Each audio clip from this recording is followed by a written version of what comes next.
Ngayon nag-aagaw buhay ang isang Pinay nurse sa isang ospital sa Edmonton matapos mabangga ang kanilang sasakyan na sanay pauwi ng Hyatt, Alberta noong July 24. Lulan din ng sasakyan ng pamilya ang nasabing nurse at ina na si Christine Custodio, asawang si Christian at ang 6 na taong gulang nilang anak na si Lian.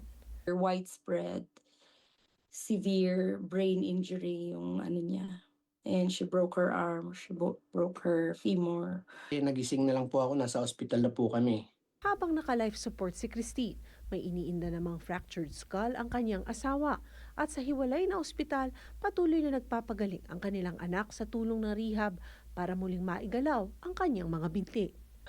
Nagtatanong po siya, Daddy, paano po kaya pag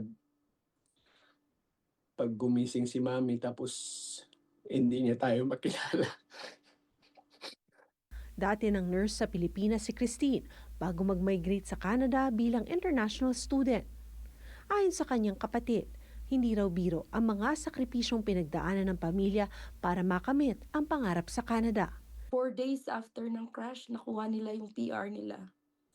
Kaya yun yung heartbreaking parts sa brother-in-law ko. Is always, he gets emotional kasi parang ito yung pinaghirapan ng sister ko and yet she didn't even get the chance to enjoy it.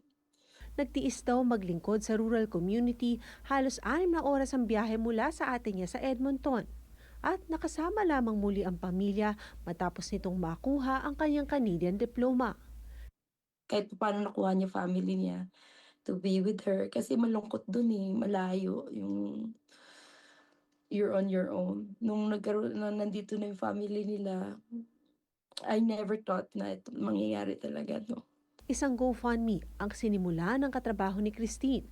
Patuloy na dumudulong ang pamilya Custodio para sa suporta at dasal sa gitna ng malaking pagsubok na ito.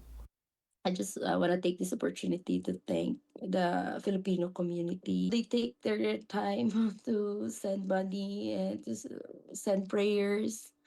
There's priests, there's pastors who come by to Christine that we don't know them. They just come and visit in the hospital. Like, nakaka-overwhelm. Ngayon, nagbi-blink-blink na yung mata niya. Sabi ng mga doktor, brain reflex daw yun. We'll take it as a little progress. Here sa Edmonton, yung mga nag-work sa hospital ng mga Filipino, they come together, they pass the hat, bigay ng financial help. We take it one day at a time. Ano man mangyari kay Christine, our family, we will support her. Pat Fernandez, Omni News, Vancouver.